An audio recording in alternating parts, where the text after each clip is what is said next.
We have new gateways that will boost tourism and decongest Metro Manila airports. Recently, the Puerto Princesa Airport was opened. Here's a video of another gateway that is expected to be completed by June 2018, the Mactan Cebu International Airport.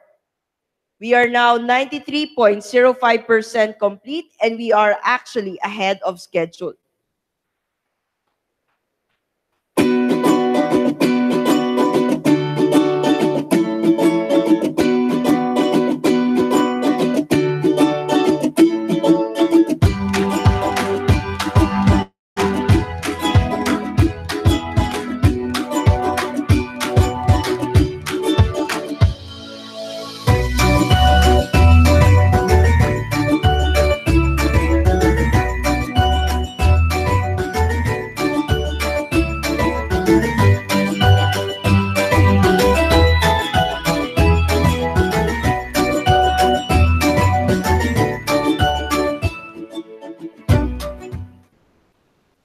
Safer travel is assured with 10 additional radars constructed as part of the CNS ATM system of DOTR.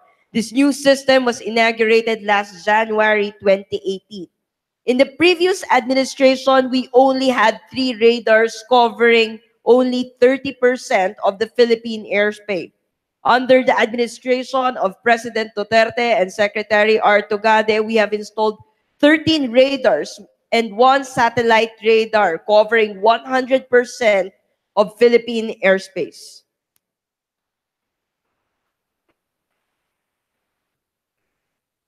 DOTR is aiming to provide efficient and convenient commute for passengers. This video will show some of their ongoing projects that will offer seamless connectivity between city centers and regions.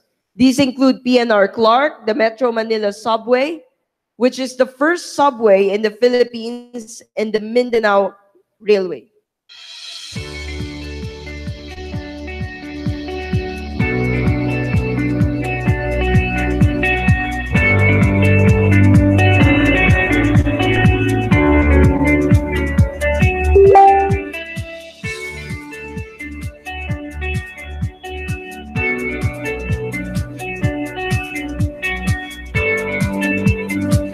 The DOTR is connecting the country with railways.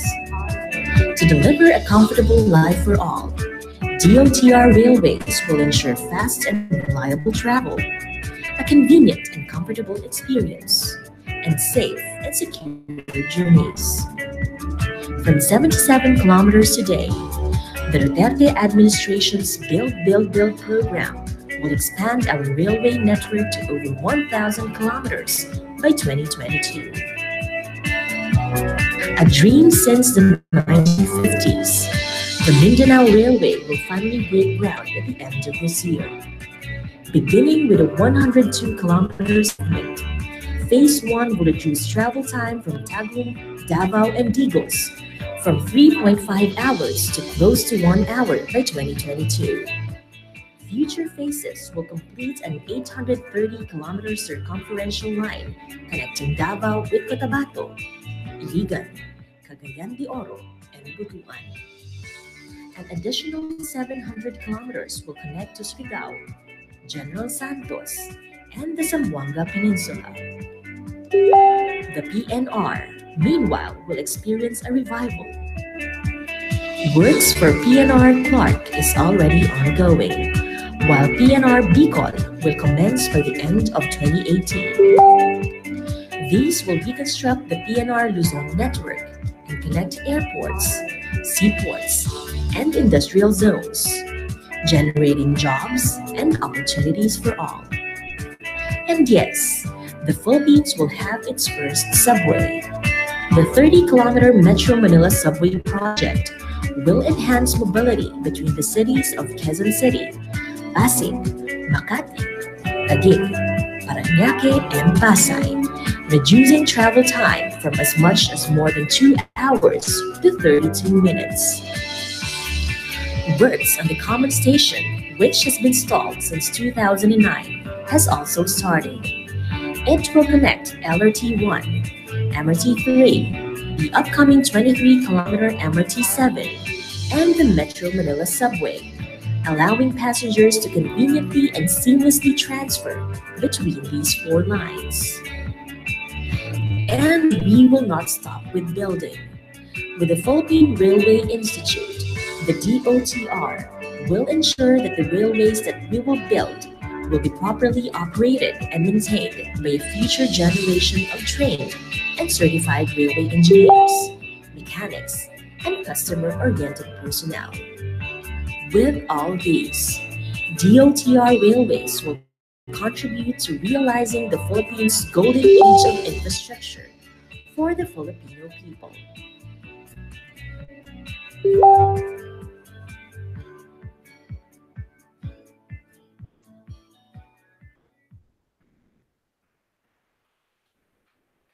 Connectivity is further enhanced through the Parañaque Integrated Terminal Exchange and the Taguig Integrated Terminal Exchange. Under the concession agreement signed by the previous administration, the Philippine government had to pay 277 million a year for 35 years because of an annual grantor payment. Under the administration of President Duterte and Secretary Artugade, we saved 9 billion pesos as the concessionaire waived the 277 million a year annual grantor payment. Here's a sneak peek of the Taguig ITX.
The construction of the Cavite Gateway Terminal is ongoing and is expected to be completed first quarter of 2018.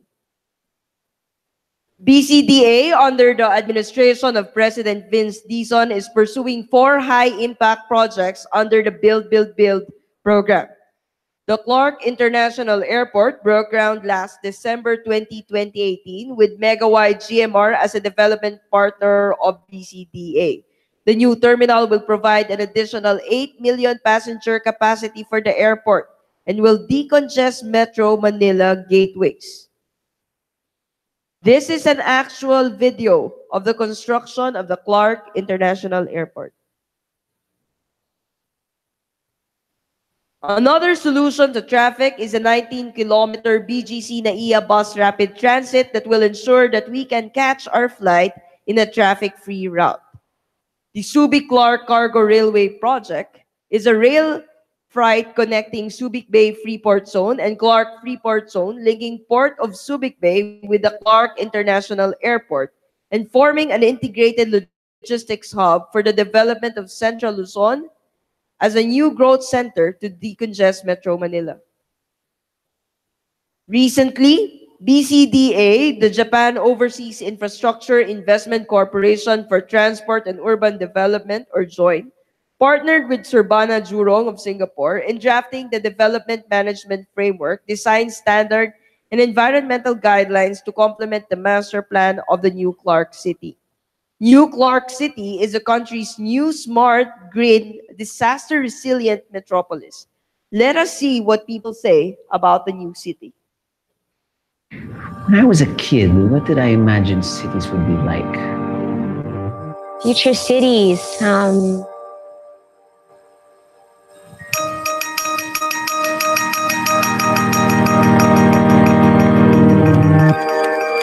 When I was a kid, I imagined that cities of the future would be, I don't know, full of robots, sort of doing things that people should be doing. Instant food, you press a button, and a plate with a perfect meal comes out. Flying cars all around. Urban gardens there in the sky.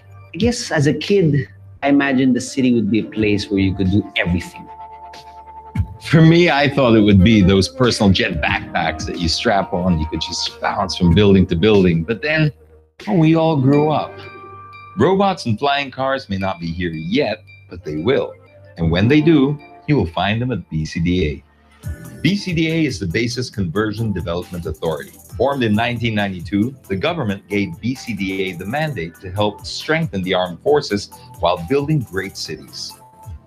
Our first challenge was Fort Bonifacio, just 11 kilometers from the heart of Manila. The vision was to transform the 240-hectare property into the next business and financial capital of the Philippines. The result, Bonifacio Global City, or BGC. I like BGC because it's a city with a lot of green spaces and pockets of garden in between the buildings. The establishments are just the right distance so that you can walk. They provided shade through the trees. They provided bike paths. BGC was just a great opportunity to start something from scratch. It's actually developed much, much faster than we anticipated. As a partnership with BCDA, it's been a pleasure working with a government unit to create this new mini-city within Manila. Next, BCDA looked at Villamor Air Base. Situated right next to the new Terminal 3 of Ninoy Aquino International Airport, BCDA developed the property into a satellite city with low-rise buildings, an entertainment and shopping center, and the business park. In 2008, BCDA invested a 93.77-kilometer four-lane expressway that transformed Central Luzon north of Manila into a world-class logistics hub for the Asia-Pacific region by connecting Subic Bay Freeport, Clark International Airport, and Clark Freeport Zone. Late this year, we will start the construction of a new airport terminal in Clark that will further open up the region for business and travel. This will make Clark the new gateway to the country and the world, while also easing congestion from Metro Manila's airport. We'll also have the Manila-Clark Railway that will turn a 2-hour drive from Clark to the capital into a 55-minute commute.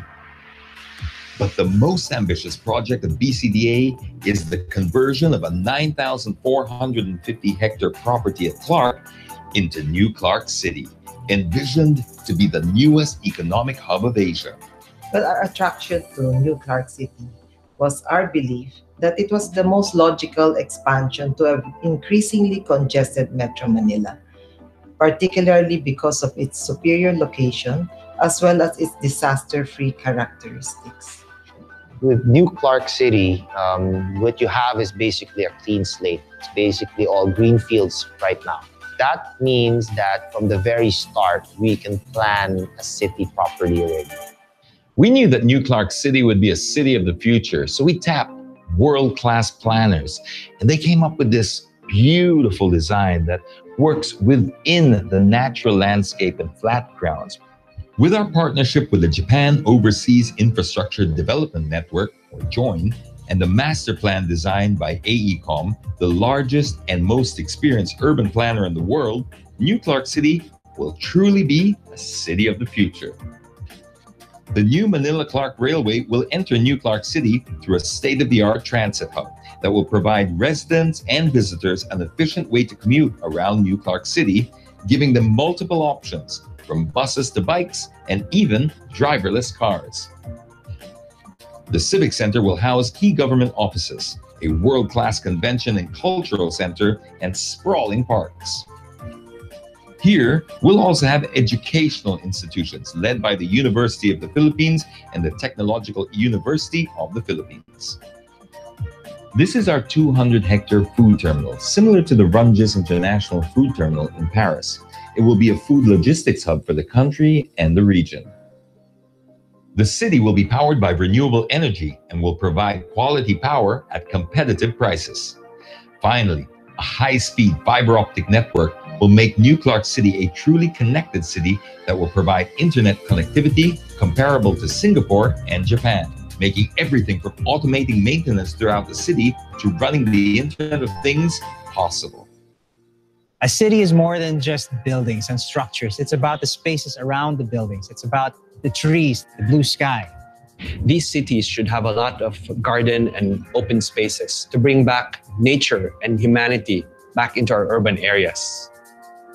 Now I want a city that works. I want a livable environment, to be able to walk around in a clean, safe environment under the shade of a tree, enjoying the place that I live in. This is what New Clark City will bring. A city where you can live better and work better. A city comparable to the best and most livable in the world.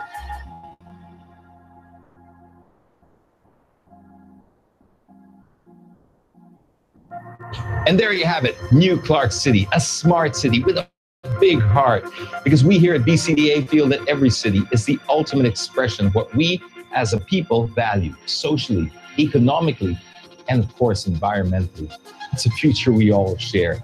And you can help lead us there. Ask us how you can be a part of New Clark City, Tarlac.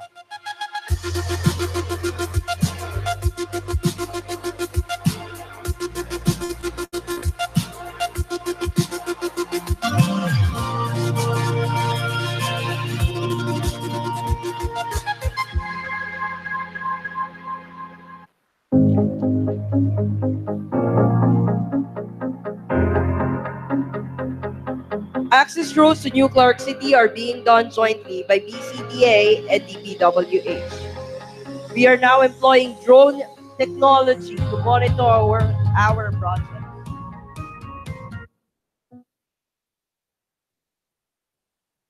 Government communication has to change. Undoubtedly, there has been noise against the Duterte administration. But what is clear is that this government has the will to get things done now and fast. As communicators, we are accountable to our publics as we share solutions to the daily challenges of Filipinos. It is important that they understand our key messages and how this will pave the way for a more comfortable life for all. For at the end of the day, we need the support of the public to ensure that projects happen and happen on time. To tell the true story effectively, disruption is key. Please follow us in our social media handles at BBB Philippines. Also visit build.gov.ph. Again, thank you very much.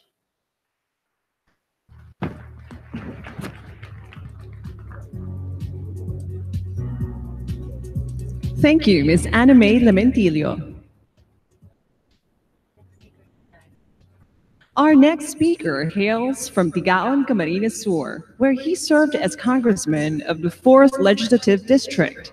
In this capacity, he pursued several bills, including the Anti-Money Laundering Act and the amendments to the Procurement Act. He earned his Bachelor of Science in Business Administration from the University of the Philippines and took Bachelor of Laws in the Ateneo Law School and San Sebastian College of the Letos Institute of Laws. He passed a bar examination in 2009. He has held several stints in government, including as Political Affairs Officer and Chief of Staff at the Housing and Land Use Regulatory Board and as Deputy Secretary General of the Housing and Urban Development Coordinating Council. To share with us the Department of Energy's efforts in promoting energy efficiency and conservation, please welcome their spokesperson and Undersecretary for Power, Renewable Energy and Media Affairs, Undersecretary Felix William, or more commonly known as Wimpy Fuentebella. Hello. Good morning. Gising pa po ba tayo? Gising na gising. Busog na po ba? Malapit nang magutom. This is the Department of Energy. We would like to greet all the organizers here. Palakpakan naman po natin sila. Sir Harold Clavite. Mr. Jello Villar, he's an Upsilonian, my brad from Upsilon. Madam Councilor, ma'am, hi. Regards po sa mga taga Davao. Thank you for having all of us here again. Mabel, Sunga, Acosta, palakpakan naman po natin sila. Miss Anna May, naharas ka na, no?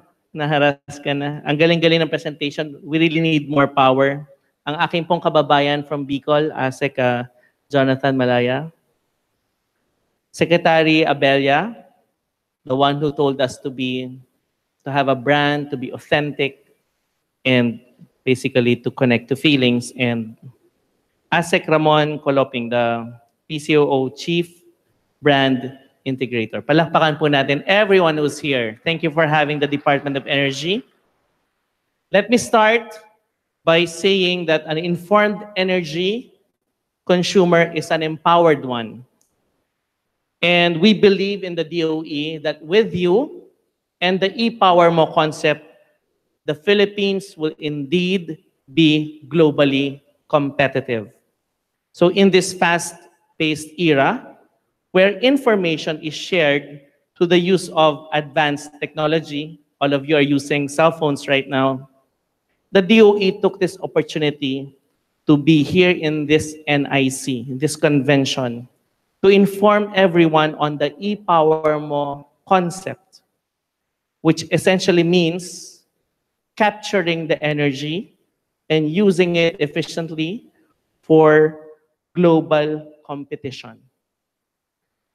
So ladies and gentlemen, mga kababayan, kami ang inyong Department of Energy. At ito ang konsepto ng e-power mo. The power of information can help consumers to cut unnecessary costs while industry players are bound to compete more effectively. Ito po ang rules ng game natin. True cost and users pay. For example, in playing under the train regime, we need you to be our partners in guiding our most valuable players, parang basketball, our energy consumers.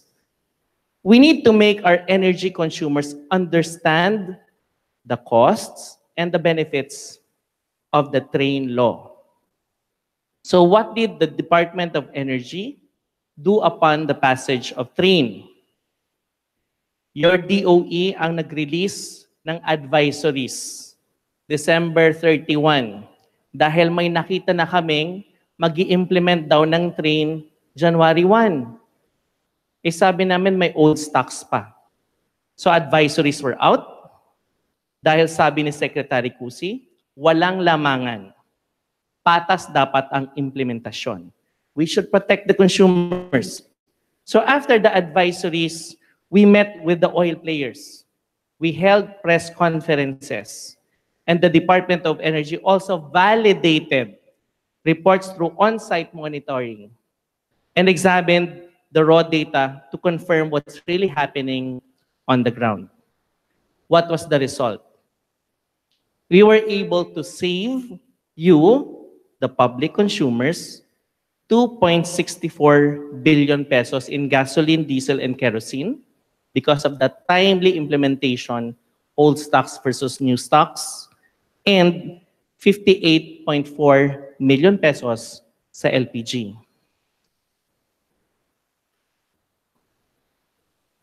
Ang nangyari ay huge savings because we have teamwork. And this is now what we will do as we move forward under the train law in place. Consumers should take note that energy and efficiency savings card will be utilized. We have to practice all this as a way of life. I repeat, we capture the energy and utilize more efficiently, whether it's basketball or martial arts, That's the plan. Ito ang ating plano para magabayan ang mga players natin na hinati po natin sa big players and small players. Big industries, big players, and household players. Para sa mga small players, tayo pong lahat yan. Number one, the DOE will continue to encourage every energy consumer to check the yellow label. This is an indicator of the energy efficiency score when buying electric appliances. Number two, we will continue to disseminate practical yet effective household energy conservation tips, like completely turning off electric appliances when not in use, using low energy consumption alternatives. For example, instead na mag-desktop computer, gamitin po ang laptop. Ang impact po, 63% po ang savings. Pero kung gamitin ang cellphone instead of the desktop, 99% ang savings. Practical, we now have to talk to our bosses, please issue laptops and cell phones para hindi rin ako ma-traffic. Ganun lang po yun. Instead of incandescent bulb, use LED lights to save at least 50%. Ito, importante sa mga offices and hotels. Set the aircon thermostat at 25 degrees and be mindful of their consumption. Kasi pag 24 degrees or 23, mas mahal siya bigla, mga 50%. Ganon ang diferensya. Malamig pero naka-jacket, weird. Make sure to unplug appliances when not in use, especially those with remote controls. Kasi kumakain talaga yan. So bakit po natin ginagawa to? Aside from being a safety precaution, it will also help you save energy. Through this practice, you can actually save up more money per month per appliance. So ang play natin sa train law, dahil meron tayong take home sa income tax, mas malaki pera natin, sabihin natin 30 to 60,000. Pero kung hindi tayo energy efficient, sayang yan. Baka ibayad lang natin ulit sa government. So that's our play. More take-home money from reducing income taxes and more penalty para sa mga asyong aksaya na energy consumers. Sabi ng millennial, asyong aksaya, sino yun? Pakitanong po si Daddy. So, dahil kailangan po namin kulitin kayo, may kinuha po kaming tagapagkulit sa inyo, and we have these TV commercials that will come out.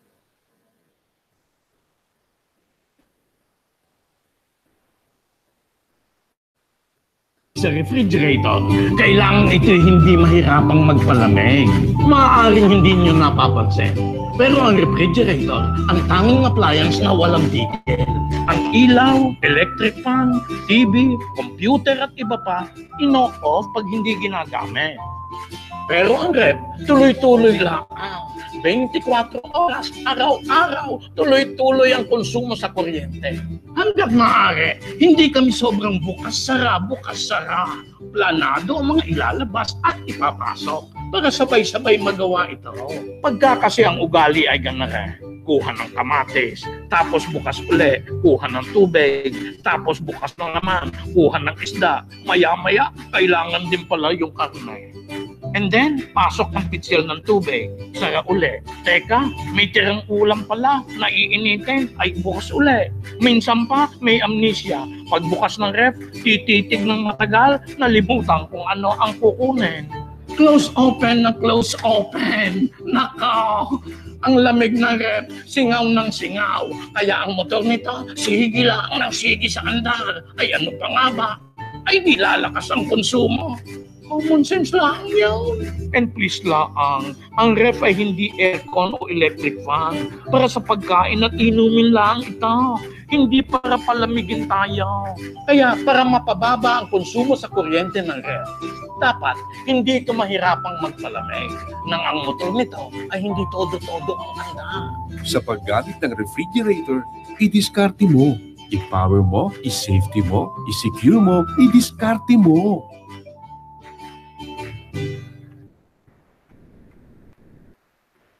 Sige, isa pa. Konsumo sa kuryente ng electric fan ay kayang pababain. Easy-easy, kayang-kaya. Una, pag nag-electric fan ako, number 1 lang ang fan speed. Hindi kailangan todo ang lakas. Nakakalubla. Siyempre, dahil 1 lang ang speed, ang electric fan dapat malapit lang sa akin para sapat ang lakas ng ihi. Easy-easy lang, hindi ba? Malapit lang ang electric fan para 1 lang ang fan speed. Ilalayo mo, tapos ilalaksan mo naman ang speed, ay di mas lalakas ang konsumo. Ay nasaan ang logic doon? Isa pa, kung ako lang naman ang nagpapahangin, yung oscillator, ito yung panggalaw ng ulo ng electric fan pa kanan o pa kaliwa, nilalak ko na, nakatapat lang sa akin. Bawas kuryente na din yun. Ako lang naman ang dapat ng preskuhan Hindi yung sopa, hindi yung TV, hindi yung dingding o yung bintana. Alangan din naman palakad-lakad ako para sundan ang tama ng ihip. Aba, doesn't make sense. Dapat ihip ng hangin, doon lang kung saan kailangan. Bayarin ko sa kuryente, bababa din. Sa paggamit ng electric fan, i-diskarte mo. I-power mo, i-safety mo, i-secure mo, i-diskarte mo. So yan po ang e-safety mo. Siya po ang unang anak o haligi ni e-power mo. E-safety mo, e-power mo. Ulitin po natin sabay-sabay. E-safety mo with action, e-power mo. Okay, thank you very much. Ito naman, para naman sa big players. Nakita ko ang daming pinakita ng DPWH na ang lalaking building na gagawin. O ito po ang mangyayari sa atin. Para sa big players, the DOE will pursue a mechanism to enhance, makinig, consumers' power of choice. Ito po ang i-diskarte mo. Pangatlong anak o haligi ng e-power mo. Uulitin ko po, i-diskarte mo. Pangatlong haligi ni e-power mo. Number 1, kasi medyo technical na po ito. The Department of Energy and the Energy Regulatory Commission will push for the full implementation of retail competition and open access because IPIRA law gives the electricity consumers the power of choice. So with our COA in place, may i-introduce po tayo sa laro natin na bago. Ang tawag po sa ating lahat ay captured customers. Kung ano po ang kinontrata ng distribution utility, no choice tayo, magbabayad tayo ng electricity bill. Pero sa bagong laro na may contestable customers, ang 1 megawatt up na gumagamit ng kuryente, magkakaroon ng power of choice, pipili ng supplier ng kuryente to reduce costs. Ang power of choice ay magsisimula sa 12-story building na kumukonsumo ng 1 megawatt. So parang 12-story building. Tapos ibababa po natin yan to 9-story building or 0.75 megawatts na ginagamit. Pwedeng pumili ng sariling supplier ng kuryente. Ibababa pa natin sa 6-story building sa 0.5 megawatts. Hanggang po umabot sa mga bahay-bahay, magkakaroon sa mga 2-story building. Parang 2-story building na building. No? magkakaroon ng power of choice. Yan po ang kwento ng captured versus contestable customers. Dahil sa retail competition and open access, magkakaroon po tayo ng power to choose. At ang kakambal ni retail competition open access ay si green energy option. Ito po yung pagpili ng consumer sa green energy or renewable energy. This will strengthen our RE vision for the country. This part will make the consumers uninformed, will make you use an informed choice. So, yan po ang i-diskarte mo. Ulitin natin, i-diskarte mo, pangatlong anak ni e-power mo. Pero teka, sino yung pangalawa? Ito na po siya, si e-secure mo. E-secure. Because the Department of Energy will not stop there. It will endeavor to diversify our sources of energy. So, ano po yung mga ida-diversify natin? Hindi lang po pagsulong ng renewable energy. Basta sumusunod sa batas tungkol sa safety at environmental standards, wala po yung problema sa DOE. Ito po ay ginagawa natin para maiwasan yung power interruption or brownout. So ang e-secure mo, dapat smooth ang operation ng industry. Walang mapuputol kahit magtayo ang DPWH ng maraming mga gusali sa build, build, build. Tulad ng, ito po yung diversification natin.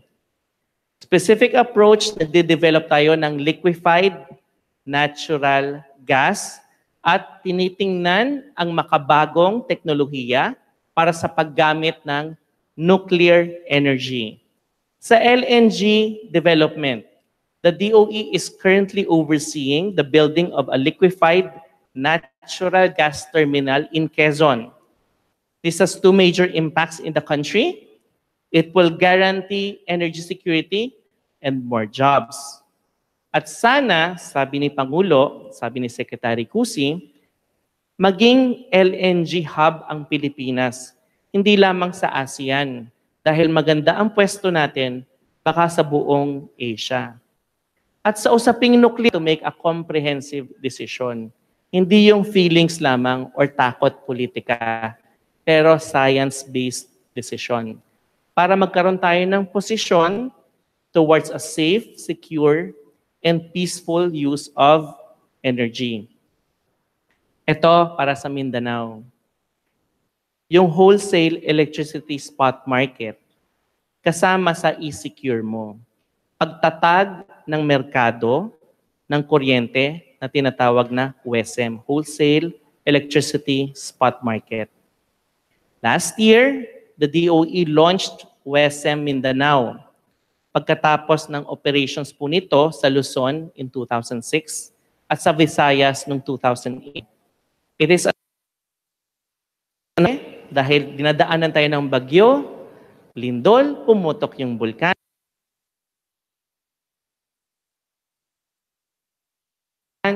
Malakas na sistema na pwedeng bumangon kaagad.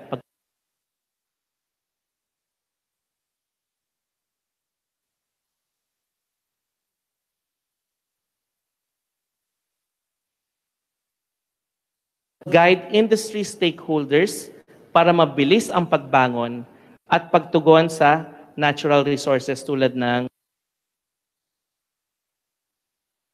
mga typhoon. Typhoon Basyang, Mayon volcano eruption, Lindol, Marawi siege. Kaya mga kaibigan, yan po ang e-power mo, e-safety mo, e-secure mo, i-discarte mo. Ang gadgets nyo sa bahay sa Maynila, kahit nandito kayo sa Davao, pwede nyo siyang i-on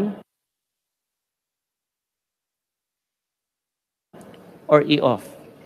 Abangan nyo po yan. So tandaan po, sa energy, dapat marunong tayo maglaro, more safety, more savings, and more power. Dagang salamat, and I will bring you this last commercial. Thank you.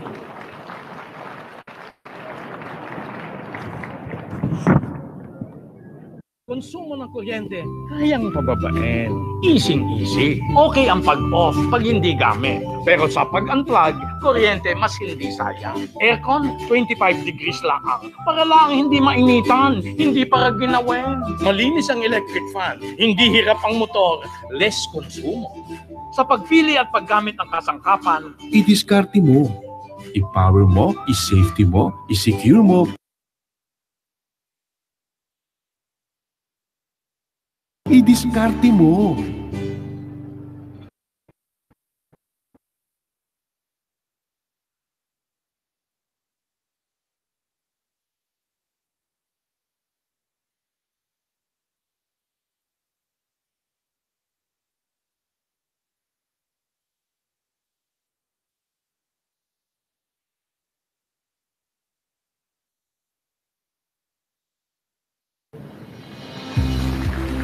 Our team from Rehabilitation will also be providing us with an educational. The National Information Convention is organized and presented to you by PCOO, led by Secretary Martin Andanar, together with its attached agencies. Philippine Information Agency, led by Director General Harold Clavite. People's Television Network, led by General Manager Dino Apolonio. Philippine Broadcasting Service, Bureau of Broadcast Service, led by DG Rizal Giovanni Aportadera Jr. Philippine News Agency, headed by Director Virginia Arcilia Agtay. Radio Television Malacanang, led by Director Dennis Wilfred Babalan. Bureau of Communication Services, led by Undersecretary George Apacible. APA Production Unit, led by Chairman Michael Dalompines. And National Printing Office, led by Francisco Valles Jr. NIC is co-presented by SSS and DOE. NIC would like to thank its sponsors: BCDA, Rehabilitation, Rehabilitating the Nation Together, Metro Pacific Investment, Felix Mining, and the City of Government of Davao. Special thanks to BTSI, SVC, GSIS, and Inkbox Innovations. NIC is powered by PLDT Enterprise.